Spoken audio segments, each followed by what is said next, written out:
கணக்கு.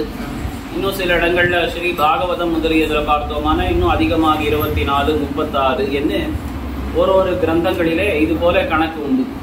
ஆனால் அதெல்லாம் முக்கியமான அவதாரங்கள் என்ன சொல்லுவது தானே ஒழிய பகவானுடைய அவதாரங்கள் அவ்வளவுதான் என்று நம்மால் அதை கணக்கிட்டு சொல்ல முடியாது என்று காட்டப்படுறது.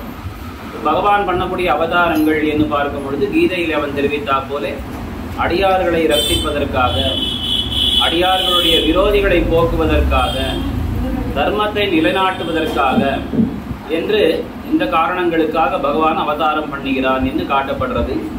அதிலும் விசேஷித்து நம்முடைய ஆழ்வார்கள் என்ன காட்டியிருக்கார்கள் அப்படின்னால், பகவானுடைய அவதாரத்துக்கு முக்கிய பிரயோஜனம் அடியார்களை ரட்சிப்பது தான். மற்ற இரண்டும் தன்னடியாக வரக்கூடியது, அது நேரடியாக வரக்கூடியதை ஒழிய முக்கிய பிரயோஜனம் என்று பார்த்தோமானால் அது அடியார்களை ரட்சிப்பது என்று காட்டப்படுறது. நம்மாழ்வார் 3ஆம் பத்தில் ஆச்சரியமாக சாதிக்கிறார். மழுங்காத வைநுதிய சக்கரனல் வலத்தையாய் ஒழுங்காதல் கடிரளிப்பான் புள்ளூர்ந்து தோன்னினையே மழுங்காத ஞானமே படையாக மலருலகில் தொழும்பாயார் கழித்தால் உன் சுடர் சோதி மறையாதே நீ தோன்றினாயே கஜேந்திர வரதனாக எம்பெருமான் அவதரித்தான்னு பார்ப்போம். இப்போ பாருங்கள், தசாவதாரம்னு சொல்கிறோம். இப்போ கஜேந்திரனுக்காக ஒரு வரதனாக வந்தான்னு சொன்னால் அந்த அவதாரம் இதில் கணக்கு இல்லை. இது மாதிரி பகவான் ஒரு அடியவர்களை பக்தர்களை ரட்சிப்பதற்காக அவ்வப்பொழுது அவதாரங்கள் பண்ணிக்கொண்டே இருக்கான். இப்போ கஜேந்திர வரதன், அந்த கஜேந்திர ஆழ்வான் அப்படிங்கிற அந்த பக்தனுக்கு அவனுக்கு வேண்டியதை தருவதற்காக வரதனாக தோன்றினான் என்று பார்க்கப்படுறது. இந்த கஜேந்திர ஆழ்வானுடைய சரித்திரம் ரொம்ப அழகாக பராசர பட்டர் அதை அனுபவிக்கிறான். அவனுடைய அடியவன் தன்னை கூப்பிட்டு விட்டான், அவன் அந்த ஆர்த்த துவனியை எழுப்பினான், உடனே அரைகுலைய தலைகுலைய ஓடி வந்தான் அப்படின்னு சொல்லப்படுறது. சரி, அப்போ அங்கே வரும்பொழுது இங்கே ஆழ்வார் நம்மாழ்வார் முக்கியமாக என்ன தெரிவிக்கிறார் அப்படின்னா, மழுங்காத அந்த ஞானமே படையாக, அதாவது பகவான் நினைத்திருந்தான், ஆனால் தன்னுடைய ஞானம் சங்கல்பத்தினாலேயே இந்த கஜேந்திர ஆழ்வான் ரட்சிக்கப்படட்டும், அந்த முதலையினுடைய வாயிலிருந்து இது ரட்சிக்கப்பட வேண்டும் என்று அவன் சங்கல்பித்திருந்தான். மனதாலே நினைத்திருந்தாலேயே இங்கே காரியம் நடந்து முடிஞ்சிருக்கும். ஆனால் அப்படி பண்ணாமல் பகவான் தோன்றினான், நேரடியாக வந்தான் அப்படின்னு சொல்லப்படுறது. பாருங்கள், இதனால்தான் பகவானுடைய கீர்த்தி புகழானது விஞ்சி இருக்கு. ஆழ்வாரை தான் பயப்படுறார், நீ நல்ல வேளை நீ நேரடியாக வந்து தோன்றினாய், ஒருவேளை நீ மழுங்காத ஞானமே படையாக அதையே முக்கியமாக கொண்டு மலருலகில் தொழும்பாயாருக்கு அளித்தாய், அந்த யானையை நீ காப்பாற்றி இருந்தாய் என்று சொன்னால் உன் சுடர் சோதி மறையாதே, உன்னுடைய சோதி உன்னுடைய புகழானது கண்டிப்பாக மறைந்திருக்கும். அப்போ நீ தோன்றினாய், உன்னுடைய புகழ் இன்னைக்கு விஞ்சி இருக்கு. இந்த என்ன கருத்து அப்படின்னு பார்த்தால், அடியவர்களை ரட்சிப்பதுன்னு சொல்றோம் பாருங்க. ஒரு அடியவனை ரட்சிப்பது அப்படின்னு சொன்னால் அவனுக்கு வேண்டியதை தருவது அப்படின்னு அர்த்தம். ரட்சிப்பது என்னாலே அவன் கேட்டதை தர வேண்டும். நமக்கு என்ன முடியுமோ அதை தந்தால் அது ரட்சிப்பதுன்னு ஆகாது. அவன் என்ன கேட்கிறானோ அதை கொடுத்தால்தான் அவனை ரட்சிப்பது என்ன ஆகும். இப்போ கஜேந்திர ஆழ்வான் என்ன ஆசைப்பட்டார் அப்படின்னா, தான் பறித்த இந்த கமல புஷ்பத்தை நேரடியாக பகவானுடைய திருவடியிலே சமர்ப்பிக்க வேண்டும். இந்த புராணத்துல மேல ஸ்லோகங்கள் இருக்கு. பகவானே, நான் உன்னை இந்த உடம்பை காப்பாற்றுவதற்காக உன்னை கூப்பிடவில்லை, ஆதி மூலமேன்னு அந்த யானை கூப்பிட்டதுன்னு நாம் கதையில பார்க்கிறோம். நாம் என்ன நினைச்சுக்கிறோம், முதலை அதனுடைய காலை பிடித்ததுனாலே தன்னை காப்பாற்றிக் கொள்வதற்காக ஆதி மூலமேன்னு கட்டிட்டு அந்த யானை. நான் அப்படி கிடையாது.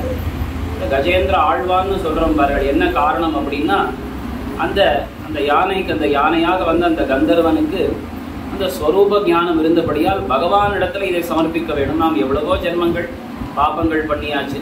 ஆனால் இந்த ஒரு ஜென்மத்திலே நாம் யானையாக பிறந்தாலும் சரி, இந்த பறிக்கக்கூடிய தாமரை புஷ்பங்களை பகவான் திருவடியிலே சமர்ப்பிக்க வேண்டும் என்ன ஆசை கொண்டு உண்மையான பக்தியுடன் அந்த யானை திகழ்ந்தபடியால் தான் நாம் சம்பிரதாயத்திலே கஜேந்திர ஆழ்வான் என்று சொல்றோம். பிரகலாத ஆழ்வான், விபீஷண ஆழ்வான்னு சொல்வது போல. அப்போ அங்கே கஜேந்திர ஆழ்வான் பிரார்த்தித்தது என்ன அப்படின்னா, இந்த உடம்பை ரட்சிப்பதற்காக நான் உன்னை கூப்பிடவில்லை, ஆனால் இந்த பறித்த மலரை உன் திருவடியிலே சமர்ப்பிக்க வேண்டும் என்பதற்காகத்தான் உன்னை கூப்பிட்டேன் என்று சொன்னதாக சரித்திரம்.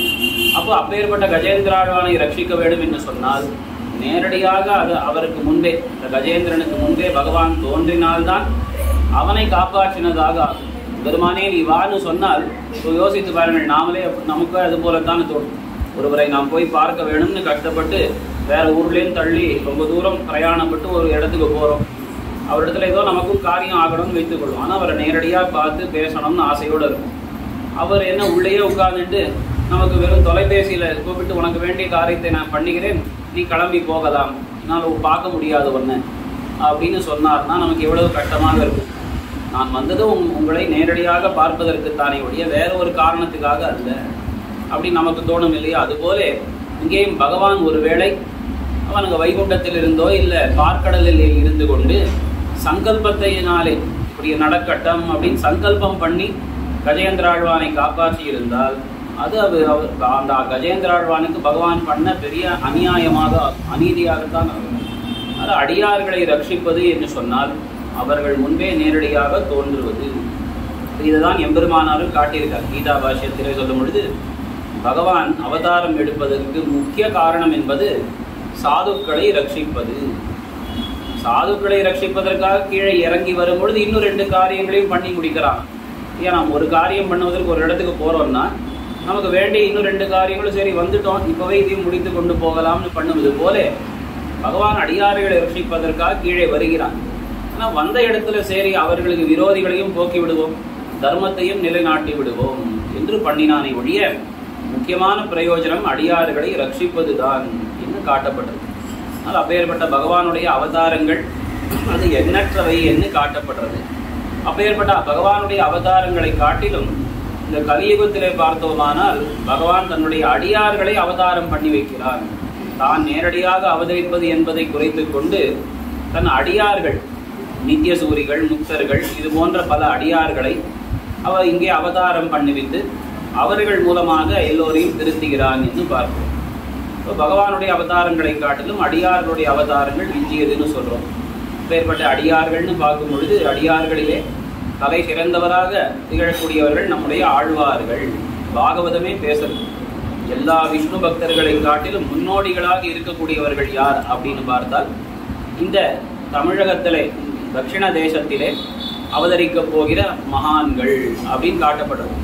மேலே வரப்போகிற சரித்திரத்தை அந்த ஸ்ரீ பாகவதம் எடுத்து காட்டுகிறது. கலவு கலு பவிஷ்யந்தி நாராயண பராயணாக அப்படின்னு சொல்லி தாமிரபரணி நதி என்ற கிருதமாலா பயஸ்விரின்னு அழகாக எல்லா ஆழ்வார்கள் எந்தெந்த நதிக்கரையிலே அவதரித்தார்களோ அந்தந்த நதிகளின் பெயரை காட்டி இந்தந்த இடங்களிலே தட்சிண பாரதத்திலே மகான்கள் அவதரிக்கப் போகிறார்கள். எனவே கலியுகமும் நமக்கு ரொம்ப கொண்டாடத்தக்கதுன்னு அங்கே சொல்லப்படுறது.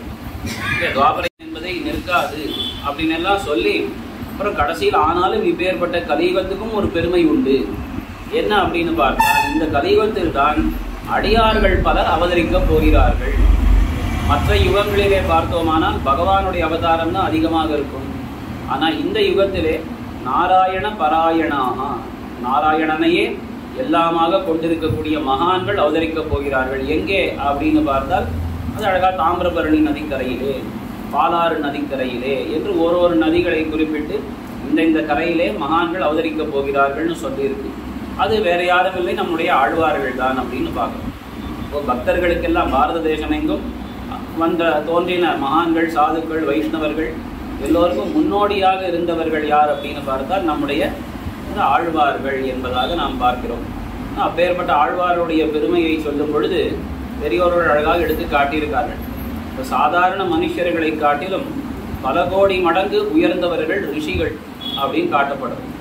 மனிதர்கள் சாதாரண மனிதனுக்கும் சாதாரண மனிதன்னா என்ன அர்த்தம்? அவனுக்கு வேண்டியது என்ன, அவனுக்கு வேண்டிய ஆகாரம் என்ன, இருப்பதற்கு ஒரு இடம், உடுத்தி கொள்வதற்கு ஒரு வஸ்திரம், இப்படி இதற்காகவே பாடுபட்டு கொண்டிருக்கக்கூடிய ஒரு மனிதன் ஒரு கடுகு போலே என்று சொன்னால் பெரிய மேரு பர்வதம் போல இருக்கக்கூடியவர்கள் ரிஷிகள் என்று காட்டப்படும்.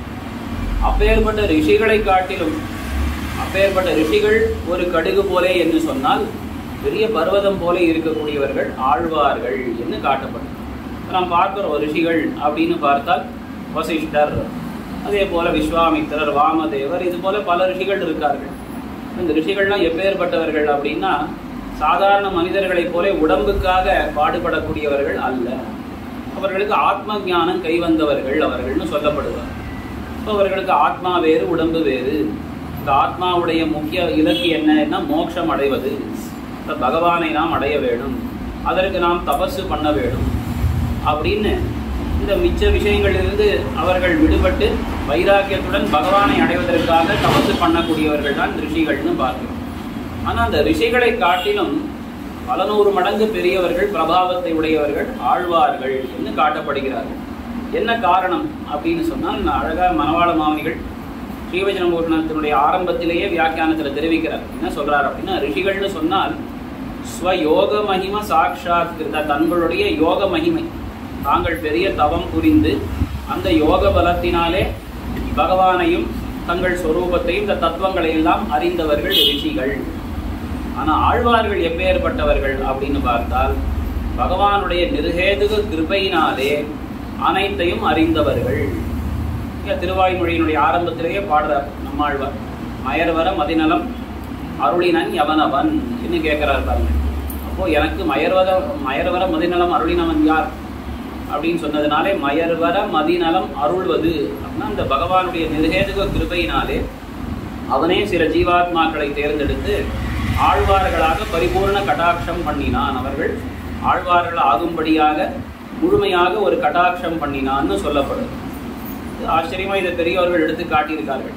எப்படி அப்படின்னா, இப்போ ஒரு ராஜ யானை இருக்கு, ராஜாவினுடைய அந்த பட்டத்து யானை இருக்கு.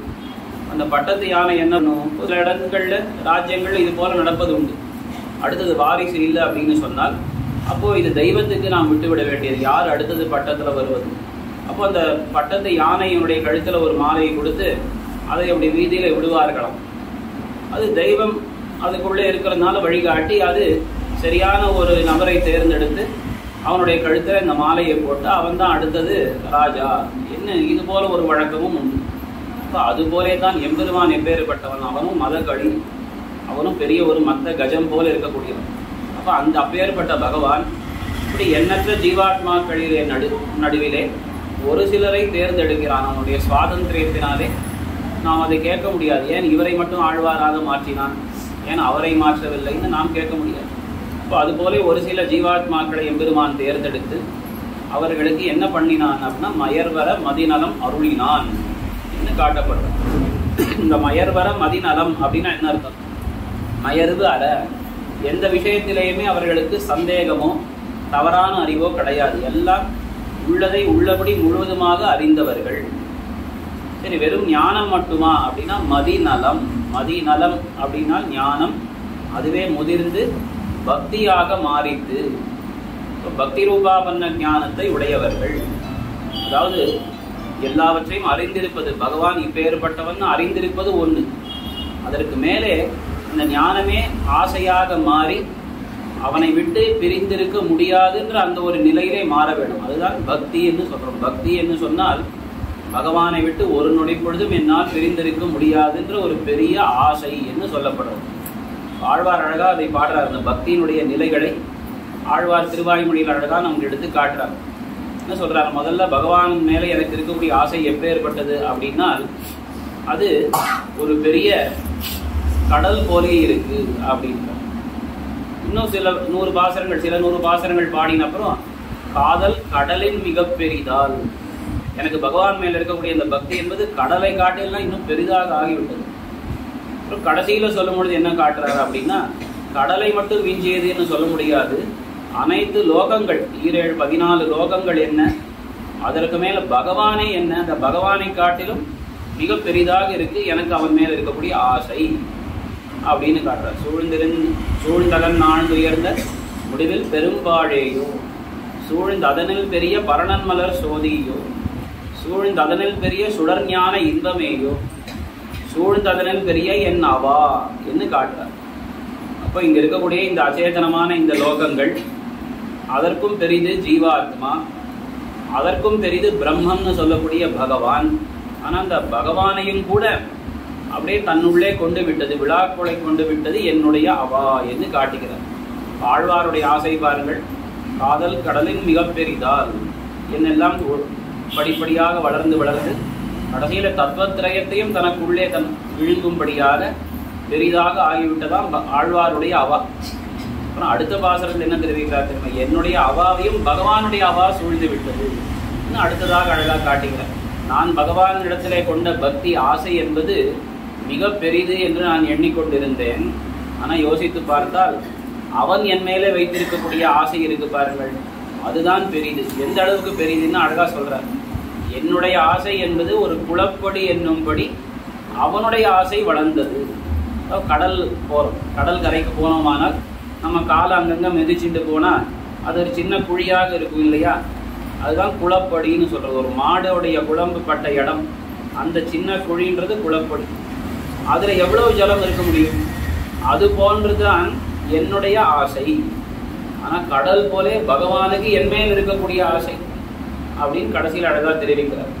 பாருங்கள், பகவானுக்கு எல்லோரிடத்திலேயும் விசேஷித்து அடியார்களிடத்திலே பகவானுக்கு இருக்கக்கூடிய ஆசை என்று பார்த்தால் அவ்வளவு பெரிது என்று காட்டப்படும். அப்ப இங்கே மயர்வர மதிநலம் அப்படின்னு சொன்னால் அது ஞானம் என்று இல்லாமல் அது மேலே முதிர்ந்து முதிர்ந்து பக்தியாக மாறினது. அந்த பக்தின்றதுக்கும் பல நிலைகள் சொல்றது உண்டு. பரபக்தி, பரஞானம், பரமபக்தி என்று மூன்றாக சொல்லுவது. பரபக்தி என்று சொன்னால் மிகுந்த ஆசை, அது பரபக்தி. பரஞானம் அப்படின்னு சொன்னால் அந்த பக்தி வளர்ந்து வளர்ந்து வளர்ந்து எங்க பார்த்தாலும் அவனையே பார்ப்பது. லோகத்திலேயே அது போல நாம் பார்க்க ஒரு விஷயத்துல நமக்கு ரொம்ப ஒரு ஆசை வருவது, அதையே நினைத்து கொண்டிருப்பது, அதையே தியானம் பண்ணி கொண்டிருப்பதுன்னு சொல்றோம் பாருங்க, அதுதான் பரபக்தி. எப்பொழுதும் அதையே அந்த சிந்தனையோடையே இருப்பது, எப்பொழுதும் அதையே மனதிலே நினைத்து கொண்டிருந்தால் கடைசியில் என்ன ஆகுனா கண்ணை திறந்து எங்க பார்த்தாலும் அது போலத்தான் தோணுமா. கோபிகைகளுக்கெல்லாம் எங்க பார்த்தாலும் கண்ணனாகத்தான் தோன்றினான். கம்சனுக்கு பயத்தினாலே எங்க பார்த்தாலும் கண்ணன் இருப்பது போல தோணி, மாரீசனுக்கும் பயத்தினாலே எங்க பார்த்தாலும் ராமனை இருப்பது போலே தோன்றிட்டுலாம் சொல்லப்படுறது. அது போல அது பயத்தினாலேயோ ஆசையினாலேயோ ஏற்படலாம். இப்போ பரஞானம்னு சொன்னால் எங்கு பார்த்தாலும் அவனையே பார்ப்பது, எதிலும் அவனையே பார்ப்பது. பரமபக்தின்னு சொன்னால் இறுதியான நிலை என்ன அப்படின்னா அவனை விட்டு பிரிந்து என்னால் ஒரு நொடி பொழுதும் இருக்க முடியாதுன்ற அளவுக்கு மாறுறது பாருங்கள், அது பரமபக்தி. ஆழ்வாருக்கு அதுதான் நேர்ந்தது. ஆழ்வாருக்கு முதல் 3 திவ்ய பிரபந்தங்கள், அதாவது என்னது, திருவிருத்தம், திருவாசரியம், பெரிய திருவந்தாதி. அப்புறம் 4வது திவ்ய பிரபந்தம் திருவாய்மொழியிலையும் கூட 90 பாசுரம், 900 பாசுரம் செஞ்சு 10ஆம் பத்திலே 80 பாசுரங்கள் திருமாலரிஞ்சோலை என்ன அந்த அது வரைக்கும் பார்த்தோமானால் பரபக்தி, அதுதான் ஆழ்வாருக்கு ஓடக்கூடிய நிலை. அப்புறம் கடைசிக்கு முந்தைய பதிகம் சூழ்விசன் பணி புகில் அப்படின்னு அர்ச்சிராதிகதியை பாடக்கூடிய பதிகம் இருக்கு பாருங்கள், அது ஆழ்வாருடைய பரஞானம், அந்த நிலை. கடைசியில முனியே நான்முகனை முக்கண்ணப்பான்னு என்னை இப்பொழுதே நீ கூட்டிக் கொள்ள வேணும், திருவானையின் இன்னானை கண்டாய், நான் திருவின் மேலே சபதம் பண்ணுகிறேன், உண்மையிலே சபதம் பண்ணுகிறேன், என் இப்பொழுதே கூட்டிக் கொண்டு போன்னு ஆழ்வார் எம்பெருமானை பிடித்து நிர்பந்தப்படுகிறார். அந்த நிலை பரமபக்தி அப்படின்னு சொல்லப்படும். இப்போ பரபக்தி என்ன, அதையே நினைத்து கொண்டிருப்பது. பரஞானம் அப்படின்னு சொன்னா அதையே எங்க பார்த்தாலும் அதுவே தோன்றுகிறது. பரமபக்தி என்று சொன்னால் ஒரு க்ஷணம் என்னால் பிரிந்திருக்க முடியாது, அந்த துடி துடிப்பு, அப்பேற்பட்ட ஒரு ஆசை. இப்போ இதுதான் ஆழ்வார்களுக்கு நிலை. நம்ம மதிநலம்னு சொன்னா இதுதான். வெறும் ஞானம் இருந்தது பாடினார்கள் என்று இல்லாமல் ஞானம் முதிர்ந்து பெருமானை உடனடியாக என்னை சேர்த்துக்கொள், இன்னும் என்னை விட்டு விடாதே அப்படின்ற துடி துடிப்பு இருக்கு பாருங்கள், அதுதான் பரமபக்தின்னு சொல்லப்படும். இதெல்லாம் எதுக்கு தெரிவித்தேன் அப்படின்னா, இந்த ஆழ்வார்கள்னு சொல்லும் பொழுது ஆழ்வார்கள் மற்ற ஆழ்வார்கள் எல்லாம் கடுகு போலே என்று சொன்னால் ஆண்டாள் பெரிய மேரு பர்வதம் போலே என்று சொல்லுவது அழகா ஆச்சாரியர்கள் இது காட்டுகிறார்கள். ஒரு சாதாரண சம்சாரிக்கும் ஒரு ஆத்ம ஞானம் கைவந்த ரிஷிகளுக்கும் எவ்வளவு வித்தியாசமோ அதுபோலத்தான் அந்த ரிஷிகளுக்கும் ஆழ்வார்களுக்கும் இருக்கக்கூடிய வித்தியாசம். ஆழ்வார்களிலேயும் நாம் பார்த்தோமானால் மற்ற ஆழ்வார்களுக்கும் ஆண்டாளுக்கும் அவ்வளவு வாசி போதும் இன்னும் சொல்லுவது. இதை இன்னும் மேலும் மேலும் பிரித்து சொல்லுவது, மற்ற ஆழ்வார்கள் ஒரு புறம் என்று சொன்னால் பெரியாழ்வார் ஒரு புறம் அப்படின்னு பிரித்து கொள்ளலாம். பெரியாழ்வாரை காட்டிலும் ஆண்டாளுக்கு அதே போல வித்தியாசம். என்ன இப்படி மேலே மேலே அடுக்கி செல்வது என்ன காரணம் அப்படின்னு பார்த்தால், இந்த பரமபக்தின்னு சொன்னோம் பாருங்கள், உன்னை விட்டு என்னால் பிரிந்திருக்க முடியாது, உன்னாலல்லால் எதுவும் எனக்கு எதுவும் வேண்டாம் அப்படின்னு சொல்லக்கூடிய நிலை மற்ற ஆழ்வார்களுக்கு கடைசி காலத்தில் வந்தது என்று சொன்னால் ஆண்டாளுக்கு தொடக்கத்திலேயே அந்த நிலை ஏற்பட்டது என்று நாம் பார்க்கிறோம். ஆண்டாள் முதல்ல திருப்பாவை திவ்ய பிரபந்தத்தை அருளி செய்தாள். அதற்கு அடுத்தபடியாக தையொரு திங்கள்னு ஆரம்பிச்சு 140 பாசுரங்கள் 143 பாசுரங்களை அருளி செய்தால் தம்முடைய திருமொழியிலே நாச்சியார் திருமொழி. அதனுடைய தொடக்கத்திலேயே நாம் பார்த்தோமானால் இந்த பரமபக்தி என்றுதான் ஆரம்பமே. மற்ற ஆழ்வார்கள் நம்மாழ்வார் தான் எல்லா ஆழ்வார்களுக்கும் தலைவராக சொல்லுவது. ஆனால் அந்த நம்மாழ்வாரும் கொஞ்சம் ஆறி இருந்தார். அவ்வப்பொழுது உடனடியாக என்னை சேர்த்துக்கொள்னு கதறுவர், அப்புறம் கொஞ்சம் ஆறி இருப்பர். இப்படி மாறி மாறி மாறி கடைசியில் முனியை நான்முகனேன்றதெல்லாம் இனிமேல் நான் பொறுத்து கொள்ள மாட்டேன், என்னை சேர்த்துக்கொள் அப்படின்னு துடித்தார்னு பார்த்தோம். ஆனால் அந்த நிலை ஆண்டாளுக்கு பார்த்தோமானால் முதலடியிலேயே ஏற்பட்டு விட்டது. திருப்பாவைன்னு பார்த்தால் அது நல்ல தத்துவ ஞான பரமாக இருக்கும். ஆண்டாளுடைய 2 திவ்ய பிரபந்தங்கள் நாம் பார்த்தோமானால் திருப்பாவை ரொம்ப எளிமையாக, அதிலே பல பல வேதம் அனைத்துக்கும் வித்தாகும் கோதை தமிழ் 5 5 5 அப்படின்னு இந்த 30 பாசுரங்களும் சகல வேதத்துக்கும் சாரமான பொருளை கொண்டதுன்னு அதுல தத்துவ ஞானம் அனுபவம் ஒரு பக்கம் இருந்தாலும் தத்துவ ஞானம் முக்கியமாக இருக்கும். ஆனா இந்த பக்கம் அடுத்த திவ்ய பிரபந்தமான நாச்சியாரத்தினுடைய சேவித்தோமானால் அது முழுக்க அவளுடைய அனுபவம் தான் அங்கே வெளிப்பட்டு இருக்கும்னு நாம் பார்க்கலாம். ஆண்டாளுக்கு எந்த அளவுக்கு பகவானை அடைய வேணும்ன்றது அந்த துடிதுடிப்பு இருந்தது அப்படின்னா அவர்கள் முதல் பதிகமே அதற்கு நமக்கு பிரமாணம். ஆண்டாள் எப்பேற்பட்டவள், நாராயணனே நமக்கே பறை தருவான் அப்படின்னு ஆரம்பத்திலேயே முதல் பாசுரத்திலே திருப்பாவையிலே தத்துவத்தை அறுதியிட்டாள், தத்துவ நிர்தாரணம் பண்ணாள். நமக்கு எது வேணுமானாலும் எம்பெருமானிடத்திலே தான் போக வேண்டும், அப்போ அவனைத்தான் நாம் நாட வேண்டும். சரி, அவனை நாடி எது வேணாலும் பிரார்த்திக்கலாமா அப்படின்னு அதை கடைசியில தெரிவிக்கிறார். 27வது பாசுரத்தை சொல்லும் பொழுது இத்தை பறைகொள்வான் அன்னுகான் கோவிந்தா அப்படின்னு பகவான் சரி உங்களுக்கு என்ன வேணும், சில பொருட்கள் தானே வேணும், கண்ணாடி விதானம் சாமரம் இதெல்லாம் தரேன் பாருங்கள் அப்படின்னா இது போல அல்ப விஷயங்களை நாங்கள் பெறுவதற்காக வந்தோம்னு எண்ணி விட்டாயோ, மேலோட்டமாக நான் வார்த்தைகளை சொல்லுவது அது போல தான் வேணும், ஆனால் நாங்கள் அதை பிரார்த்திக்க வந்தோம் வந்தோம். இப்போ என்ன வேணும் உங்களுக்கு அப்படின்னா இன்றைக்கும் 7 பிறவிக்கும் உந்தன்னோடு உற்றோமே யாவோம் உனக்கே நாம் ஆட்செய்வோம். அப்போ பாருங்கள், இது 2 விஷயம் ரொம்ப முக்கியமானது. நாராயணனே நமக்கே பறை தருவார். ஆனா அந்த பறைனா என்ன அப்படின்னா ஆட்செய்வோம் என்ன சொன்னதனாலே பகவானைத்தான் நாம் நாட வேணும், அவனிடத்திலே கைங்கரியத்தை தான் நாம் பிரார்த்திக்க வேணும். இப்போ 2 முக்கியமான விஷயம். நாராயணன் தான் நமக்கு உபாயம், அவன்தான் உபேயம். நான் யாரிடத்துல போவது அப்படின்னா யாருக்கிட்டையும் போகக்கூடாது, நாராயணனிடத்துல தான் போக வேண்டும். சரி, என்னுடைய சுவாமியான பகவான் அவன்கிட்ட போறேன். ஆனால் அந்த பகவான் இடத்துல சென்று எனக்கு இது வேணும், இந்த கஷ்டம் இருக்கு, அதை போக்கி தர வேணும், எனக்கு கொஞ்சம் ஐஸ்வர்யம் வேணும், நல்ல புகழ் வேணும், ஆரோக்கியம் வேணும், அப்படி இது மாதிரி அல்ப பலன்களை பிரார்த்திக்கலாமா அப்படின்னா அதற்கும் ஆண்டாள் பதில் சொல்லிவிட்டாள்.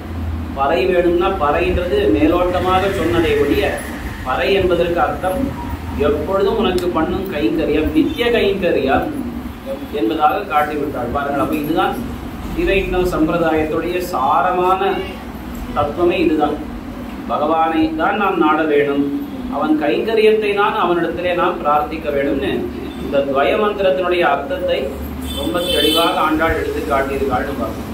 சரி, இப்போ இப்படி ரொம்ப தெளிவாக எடுத்து காட்டின ஆண்டாள் உடனடியாக அப்படி நிலை மாறிவிட்டாளே, நாராயணனிடத்திலே தான் சொல்ல வேணும்னு சொல்லி தேவதாந்திர பஜனத்தை அறவே விட வேணும்னு அங்கே எடுத்து காட்டினாள். தேவதாந்திரத்தை நாம் நாடக்கூடாது. ஆழிமழை கண்ணா அப்படின்ற இடத்துல ஆண்டாள் என்ன பண்ணாள், மற்றைய தேவதைகள்லாம் நம் ஸ்ரீ வைஷ்ணவர்களுக்கு கட்டுப்பட்டு இருக்கும் என்கிற முக்கியமான விஷயத்தை எடுத்து சொன்னாள். நாராயணனேன்னு முதல்ல எடுத்து சொல்லி அதற்கு மேலே மற்றைய தேவதாந்திரங்கள் எப்பேற்பட்டவை என்னால் வைஷ்ணவர்களை ஸ்ரீ வைஷ்ணவர்களை கண்டால் அவைகள் கைங்கரியம் பண்ணுவதற்கு தயாராக இருக்குமா, ஆனால் நாம போய் அந்த தேவதாந்திரங்களை நாடக்கூடாது என்று இவ்வளவு தெளிவாக எடுத்து சொன்ன ஆண்டாள் கடைசியில தானே என்ன பண்ணா, தையொரு திங்களும் தரைவிளக்கி தன்மண்டலமிட்டு மாசி முன்னாள் ஐயனும் மணல் கொண்டு திருமணிந்து அழகனு கலங்கரித்த அனங்கதேவா என்ன, அனங்கதேவன் மன்மதன் காமதேவனிடத்துல போய் பிரபத்தி பண்ணினான். உன்னையும் உம்பியையும் தொழுதேன். ஆண்டாளுக்கு ஒரு பழக்கம் என்ன அப்படின்னா, யாரை நாடினாலும் அவர்களை மட்டும் என்றே பழக்கமே கிடையாது. எப்படி கண்ணபிரானை எழுப்ப வேண்டும், கண்ணபிரானை பிரார்த்திக்க வேணும்னா நம்பி மூத்த பிரான் பலதேவரையும் சேர்த்துதான் அவள் பற்றினாலோ, அதுபோல இங்கே அந்த பழக்கத்தினால என்ன பண்ணி விட்டாளா, காமதேவனுடைய போய் அவன் காலிலே விழ வேணும். ஆனால் அவளுடைய பழக்க வழக்கத்தினால உன்னுடைய தம்பியும் சேர்த்து நான் பிரார்த்திக்கிறேன் என்று சொன்னான். என்ன வேண்டியிருக்கு அவளுக்கு? நான் கண்ணனுடன் சேர வேணும். இந்த கோபிகைகள் எப்படி கண்ணனுடன் இருந்தார்களோ நானும் அந்த பகவானுடன் சேர வேண்டுமே. அதற்கு என்ன வழி அப்படின்னா, அவள் சின்ன பொண்ணு தான். அவள் கேட்ட கதைகள் என்ன? மன்மதன் தான் இதற்கு அதிபதி, சேர்த்து வைக்கக்கூடிய தேவதை அவன்தான். சரி, அப்போ அவனை நாம் தொடங்குகிறேன். முதல்ல மார்கழி மாதத்தில் நான் பகவானை குறித்து விரதம் பண்ணினேன். ஆயர்பாடியில தேவதை அந்த கோபிகைகளைப் போல அது சித்திக்கவில்லை. அடுத்த 1.5 மாதம், அது 1 மாதம்தான் மார்கழி மாதம். மண்டல பூஜை, அதான் 1 மண்டலம் அப்படின்னு சொன்னால் 45 நாட்கள். அப்போ அதுபோல இந்த தையொரு திங்கள் முழுக்க தை மாதமும் மாசி முன்னாள், மாசி மாதத்தினுடைய முதல் 15 நாள், முதல் பட்சம், இப்படி சேர்ந்து 45 நாட்கள் நான் காமதேவனுக்கு விரதம் இருந்து பூஜை பண்ண போகிறேன் அப்படின்னு 1 மண்டல காலம் அவனுக்காக எல்லாம் பண்றாளாம். வீதியெல்லாம் துடைத்து கோலம் போட்டு அவனை அந்த காமதேவரை ஆவாகனம் பண்றதுக்கு வேண்டிய ஒரு இடத்தெல்லாம் தொடச்சி வட்டமாக எல்லாம் கோலம் போட்டு எல்லாம் வச்சிருக்காங்க. அப்போ இது ஒரு பெரிய கேள்வி நமக்கு வருது. இது ஆண்டாள் தானே ஸ்ரீ வைஷ்ணவர்கள் எப்படி இருக்க வேணும்னு முதல் திவ்ய பிரபந்தத்தில் எடுத்து சொன்னாள். முழுக்க தானே நேர் மாறான அனுஷ்டானத்தை பண்ணுகிறாள். நேர் விருத்தமாக இருக்க இது. அவள் என்ன சொல்லியிருந்தாள்? செய்யாதன செய்யோ, முன்னோர்கள் பண்ணாததை நாங்கள் பண்ண மாட்டோம்னு தானே சொல்லியிருந்தாள். இப்போ இவருடைய முன்னோர் யாரு? பெரியாழ்வார். பெரியாழ்வார் அது போல இங்கே பண்ணாதாக இருக்கா? இல்லையே. அப்போ ஏன் இப்படி பண்ணா? பெரியாழ்வார்னு என்ன சொன்னார் கடைசியில்? நீ சாயை விழிவு கண்டாய், உன்னை தவிர்த்து வேற ஒரு இடத்துல நாங்கள் போனோம் என்று சொன்னால் உனக்கு தானே இழுக்கு, உன்னை விட்டு வேற எங்கும் நாங்கள் போக மாட்டோம் என்னெல்லாம் தெரிவித்திருக்கார். அப்போ அவளுடைய திருப்பெண்ணான இவள் இப்படி பண்ணலாமா அப்படின்னா நமக்கு பெரியோர்கள் அழகாக எடுத்து காட்டுகிறார்கள். அப்படி கிடையாது. பொதுவாக இந்த சரணாகதி பண்ணக்கூடியவர்கள்னு சொன்னால் அது 3ஆக நாம் பிரித்து கொள்ளணும். சரணாகதி பண்ணக்கூடியவர்கள் பிரபத்தி பண்ணும் அதிகாரிகள் 3, அக்ஞர், அசக்தர், ஞானாதிகர். அதாவது அஜ்ஞானத்தாலே பிரபன்னர்கள் சிலர், ஞானாதிக்கியத்தாலே பிரபன்னர்கள் சிலர், பக்தி பாரவசியத்தாலே பிரபன்னர்கள் சிலர் அப்படின்னு ஸ்ரீவச்சன பூஷணத்தில் இதுக்கெல்லாம் பதில் எடுத்து காட்டியிருக்காரு. எல்லாம் நாம் புரிஞ்சுக்கணும். இப்போ நாமும் தான் பகவானிடத்திலே சரணாகதி பண்ணிக்கிறோம் இல்லையா? ஒரு ஆச்சாரியனை பற்றி சமாஷணம் பெற்றுக்கொண்டு அதன் மூலமாக பகவானை நாடி இருக்கோம். நாமும் பிரபன்னர்கள், சரணாகதி பண்ணவர்கள் நாம் சொல்கிறோம். ஆனால் நாமெல்லாம் எப்படி பண்ணோம்? நமக்கு ஸ்வரூப ஞானம் இருக்கா? இல்லை, அக்ஞர்கள். நமக்கு எதை பற்றியும் தெரியாது. பகவானை அடைவதற்கு வேற ஏதாவது வழி இருக்கா? அந்த வழியை எப்படி நாம் பற்றுவது, அதற்கு என்னென்ன பண்ண வேணும், எதுவும் நமக்கு தெரியாது. வேற வழியே இல்லை, நம்மால் எதுவும் பண்ண முடியாது. இங்கே இருக்கும். இப்போ அஜ்ஞானத்தாலே பிரபன்னர்கள், அஸ்மதாதிகள், நாம் எல்லாரும் ஒரு வகையில் இருக்கும். ஆனால் ஆச்சாரியர்கள் எப்பேற்பட்டவர்கள்? பூர்வாச்சாரியர்கள், திருமானார், மணவாள மாவனிகள் போன்ற ஆச்சாரியர்கள்லாம் எப்பேற்பட்டவர்னா பரிபூர்ண ஞானம் உடையவர்கள். நம்மை போல அல்ல. அவர்கள் எல்லாம் கரை கண்டவர்கள், சாஸ்திரங்கள் எல்லாம் பார்த்தவர்கள். இதெல்லாம் பார்த்து பகவானிடத்திலே பகவானை அடைய வேண்டும் என்னால் என்னென்ன வழி இருக்கு, பக்தி யோகம், கர்மயோகம் எல்லாம் பார்த்தவர்கள். எல்லாவற்றையும் பார்த்தும் கூட இதெல்லாம் நம் சொரூபத்துக்கு சேராது, இதெல்லாம் நாம் பண்ணக்கூடாது. ஒரு அடியவன், தாசன் என்று சொன்னால் பகவானுடைய கையை எதிர்பார்த்திருப்பதுதான் முறை அப்படின்னு ஸ்வரூப ஞானம் வந்தபடியால் அவர்கள் பிரபத்தி பண்ணி இருக்கக்கூடியவர்கள். நமக்கு எந்த ஞானமும் கிடையாது. ஆச்சாரியனே நம்மை சரிவா இப்படி பண்ணு, இப்படி பண்ண வேணும், இதை பண்ணக்கூடாது அப்படின்னு ஆச்சாரியன் நம்மை அழைத்து இது மாதிரி சமாஷணம் பண்ணி வைக்கிறார். அதுக்கு மேல நமக்கு எதுவும் தெரியாது. ஆனால் ஆச்சாரியர்கள் அப்படி கிடையாது. எல்லாம் அறிஞர்கள் பண்ணுவது போலே வேற ஒரு தெய்வத்தின் இடத்திலே போய் என்னை உடனடியாக பகவானிடத்திலே சேர்த்து விடு என்று பேசுவது, இது மாதிரி சில விஷயங்களை எல்லாம் இந்த ஆழ்வார்களிடத்திலே தான் நாம் பார்க்க முடியும். ஏன்னா அவர்கள் பக்தி பாரவசியம், பக்தியின் வசத்துக்கு போய்விட்டார்கள். இப்போ மற்றவர்களைப் போலே, ஆச்சாரியர்களைப் போலே ஞானம் முழுக்க இருந்து அப்படி நிலை நிற்கக்கூடியவர்கள்னு கிடையாது. ஞானத்தை எல்லாம் கீழே தள்ளி பக்தி மேலே அது விஞ்சி இருக்கிறபடியால் பக்தியினுடைய வசத்துக்கு இவர் போவர்களாம். ஞானம் மிகுதியாக இருக்கும் பொழுது ஸ்திரமாக நின்று அவர்கள் தத்துவத்தை அழகாக சொல்லுவார்கள். இப்போ பல இடங்கள் ஆண்டாளை நாம் பார்த்தோமானால் திருப்பாவையில் அவள் அழகாக ஞானத்தை நமக்கு உபதேசிக்கிறார். இது இப்படித்தான் அப்போ அங்கே அவள் கொஞ்சம் நிலை நின்று பேசக்கூடிய தன்மை அவளுக்கு. ஆனால் அடுத்தது பொறுத்து கொள்ள முடியாமல் பக்தியினுடைய வசத்திலே அவள் சென்ற பொழுது இந்த தையொரு திங்களும் திரைவிளக்கின்னு இது போல அவள் பாடத் தொடங்குகிறாள். அப்போ நாம் தெரிந்து கொள்ள வேண்டியது என்னன்னா, பக்தி பாரவசியத்தினாலே பிரபத்தி பண்ணக்கூடிய ஆழ்வார்களை பார்த்து நாம் அதை அப்படியே பண்ணக்கூடாது. அதை நாம் பண்ணோமானால் அது தோஷம். இப்படி பகவான் இருக்கான், பகவான் 7 வயசுல ஒரு சின்ன குழந்தையாக அந்த அந்த பிருந்தாவனத்திலே கோவர்தனத்தை தூக்கினான்னு சொன்னா அதை நாம் பண்ண முடியுமா? முடியாது இல்லையா? கண்ணன் இப்படி இருந்தான், அப்படி இருந்தான், 16,000 அந்த தேவிமார்களை எல்லாம் ரட்சித்து கல்யாணம் பண்ணி கொண்டான்னா அதை நானும் பண்ணுவேன் ஒருத்தன் வந்தான். ஆனால் சரி, அப்போ நீயும் 7 வயசுல ஒரு பர்வதத்தை தூக்கு, நீயும் காட்டு தீயை எல்லாம் வாயுக்குள்ளே எடுத்துக்கொள், இதெல்லாம் நாம் கேட்கணும். அது முடியுமா? நமக்கு முடியாது. அப்போ ஒரு சில விஷயங்கள் பகவான் பரமாத்மாவாக இருந்து பண்ணக்கூடியதை நாம் அனுகாரம் பண்ண முடியாது. அதுபோலத்தான் அஜ்ஞானத்தாலே பிரபத்தி பண்ண நாம், சாதாரண மனிதர்களான நாம், ஆழ்வாருடைய இந்த செயல்களை நாம் அனுகாரம் பண்ணுகிறோம், அதை நாம் பின்பற்றுவோம்னு சொல்ல முடியாது. ஆழ்வார்களுடைய நிலையே வேறு. அவர்கள் இந்த பிரேம நிலையில இருந்து பக்தி பாரவசியத்தினாலே அவர்கள் பிரபத்தி பண்ணினவர்கள் என்கிறபடியால் அவருடைய இது என்ன தீங்கு வந்துடுமோ அப்படின்னு பயப்பட்ட பெரியாழ்வார் போன்றவர்கள் தான் 5 குடி என்று சொல்லப்படுகிறார்கள். ஆழ்வார் பெரியாழ்வார் எப்பேற்பட்டவர்? அவருக்கு சொல்லக்கூடிய அழகான ஒரு விஷயம் என்னன்னா, அஸ்தானே பயசங்கித்வம், தேவையில்லாத இடத்தில் பயப்படுவது. தேவையில்லாத இடம்னா எது? சர்வேஸ்வரனான சர்வசுவாமியான பகவான், அவனுக்கு யாராவது ஏதாவது தீங்கு விளைத்து விடுவார்களோ, அவனுக்கு ஏதாவது இந்த கலியினாலே இந்த ஒரு பூலோகம், அதிலும் கலிகாலம், இதில் ஏதாவது அவனுக்கு தோஷம் வந்து விடுமோன்னு பயப்படுவது. இது போய் பயப்படலாமா? எல்லாத்தையும் ஆட்டி படைக்கக்கூடியவன் அவன்தான். அப்போ பயப்பட தேவையில்லாத அந்த பகவான் இடத்திலே பயப்படுவது, இது வந்து விடுமோ அது வந்து விடுமோன்னு பல சந்தேகம் கொள்வது. இங்கே லோகத்தில் நாம் சில பேரை பார்க்குறோம், ஏதோ நல்ல விஷயம் ஆரம்பித்தாலும் அது அப்படி நடந்தால் என்ன ஆகிடும், இதனால தடைப்பட்டா என்ன ஆகிடும் அப்படின்னு ரொம்ப பயப்படுவார்கள். அது ஒரு விதத்தில் பரிவினுடைய மிகுதியினாலே அது போல பயங்கள் ஏற்படும். எடுத்த காரியம் சரியா முடியணுமேன்ற அந்த ஒரு ஆசை, அதனாலே அதனுடைய மிகுதியினாலே என்ன ஆகுதுன்னா, கொஞ்சம் சில சமயம் தவறாக சில எண்ணங்களும் ஒரு நிச்சயம் வந்தால் என்ன பண்ணுவது, அப்படி நேர்ந்தால் என்ன பண்ணுவது. அதுபோல இந்த ஆழ்வாருக்கும் என்ன அப்படின்னா, பொங்கும் பரிவாலே வில்லிபுத்தூர் பட்டர்பிரான் பெற்றான் பெரியாழ்வார் என்னும் பெயர். பெரிய ஆழ்வார் அப்படின்னு அவருக்கு பெருமையே என்ன அப்படின்னா, பொங்கும் பரிவு. ஆழ்வார்களுக்கு எல்லாம் பரிவு உண்டு, ஆனால் பரிவிலேயே பொங்கும் பரிவு, மிக அதிகமான பரிவு யாருக்கு அப்படின்னு பார்த்தா அது பெரியாழ்வாருக்கு.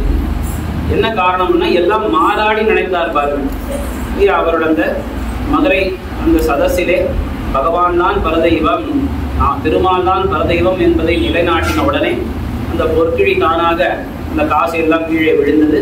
அந்த ராஜா பாண்டிய ராஜாவும் இவருக்கு மரியாதை செலுத்தும் வண்ணமாக அந்த பட்டத்து யானை மேலே இவரை அழகாக அமர வைத்து அவருக்கு அலங்காரங்கள் எல்லாம் பண்ணி வீதியிலே அவரை அந்த யானை மேலே சவாரியாக நடத்தி கொண்டு வருகிறார்.